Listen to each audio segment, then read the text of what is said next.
안녕하세요. 3월이 연시입니다. 지난번에 전입세대 확인서 발급의 대표적인 케이스를 소개했다면 오늘은 자주 없는 드문 케이스를 소개하겠습니다. 소개하기에 앞서 전입세대 확인서 열람이나 발급은 전국 읍면동 주민센터 어디에서나 가능합니다. 많은 분들이 관할 주민센터에 가야 한다고 생각하고 계시더라고요. 그래서 다시 한번 강조드리는 거예요.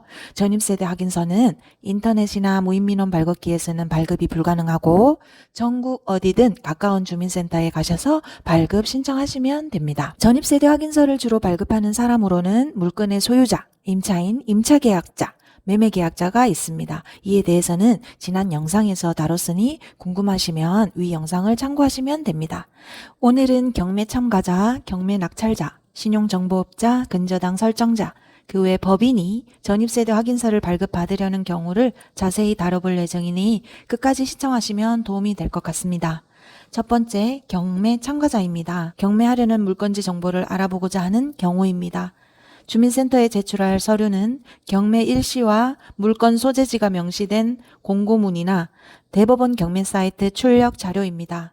신분증과 함께 읍면동 행정복지센터 민원실 공무원에게 제시하고 신청서를 작성하시면 됩니다. 두 번째, 경매 낙찰자입니다. 증명서류로는 낙찰허가 결정문, 입찰 보증금 영수증, 대금 지급기한 통지서 중 한 가지 이상을 신분증과 함께 제시하고 발급 신청하시면 됩니다. 경매 참가자는 위임이 불가능하나 경매 낙찰자는 제3자 위임이 가능합니다. 수임자는 위임자의 신분증 도장을 지참하거나 위임자 도장이 날인된 신청서를 제시하시면 됩니다. 세 번째는 신용정보업자입니다. 신용정보회사라고도 합니다. 각종 미수금, 미수채권을 대신 해결해주는 회사로 보시면 됩니다. 증명서류로는 신용조사의뢰서, 직원의 사원증과 신분증이 필요합니다. 신용조사의뢰서에는 의뢰기관명, 의뢰기관 전화번호, 발급번호 등이 기재되어 있어야 합니다. 네 번째, 근저당 설정권자입니다. 대표적으로 은행을 꼽을 수 있는데요. 은행을 예를 들어 말씀드릴게요. 은행이 대출을 해줄 때 신용대출을 제외하면 물건을 담보로 잡고 돈을 빌려주는 경우가 대부분입니다. 이럴 경우 담보물건에 대한 권리에서 선순위자가 있는지를 알아보게 됩니다. 채무자가 돈을 빌린 후에 돈을 아예 갚지 못하는 상황을 대비하기 위함인데요. 이런 상황이 왔을 때 담보로 잡은 물건지의 값어치 내에서 대출해준 돈을 상환해야 하는데요. 은행보다 선순위의 권리자가 있으면 은행 입장에서는 대출해준 돈을 돌려받지 못하는 상황이 올 수 있기 때문입니다. 그래서 담보대출일 경우에는 전입세대 확인서를 확인하고 대출 여부를 결정하게 됩니다. 발급 시에 필요한 증명서류로는 담보물건 근저당 설정을 위한 관계 서류인데요.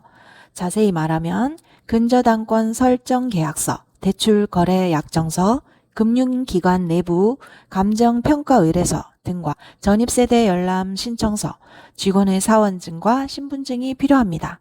이때 계약서상의 담보물건지와 전입세대 확인할 물건지가 일치해야 합니다. 불일치할 경우에는 등기부 등본을 첨부해야 합니다.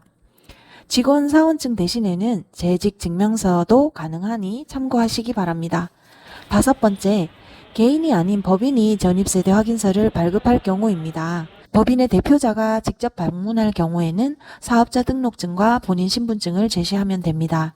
그러나 대표자가 못 가고 법인 소속 직원이 방문할 경우에는 사업자 등록증, 사원증 혹은 재직증명서, 직원 본인의 신분증, 법인 직인이 날인된 신청서를 제시하면 됩니다. 법인의 위임을 받아 대리로 전입세대 확인서를 발급 신청할 경우에는 법인 대표자의 직인이 찍힌 신청서, 대표자 신분증, 법인 인감증명서 혹은 사용 인감계를 가지고 주민센터에 방문하시면 됩니다. 마지막으로는 매우 드문 경우인데요.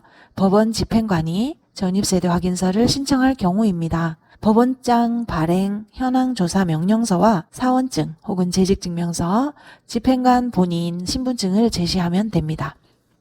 이상으로 공무원으로서 업무를 수행하면서 알게 된 지식과 지침서를 바탕으로 전입세대 확인서를 열람하거나 발급하려는 여러 경우에 대해 알아보았습니다. 우리 모두 일상생활을 하다 보면 다양한 어려움을 겪는데요. 이러한 상황에 대비하는데 조금이라도 도움이 되었으면 좋겠습니다.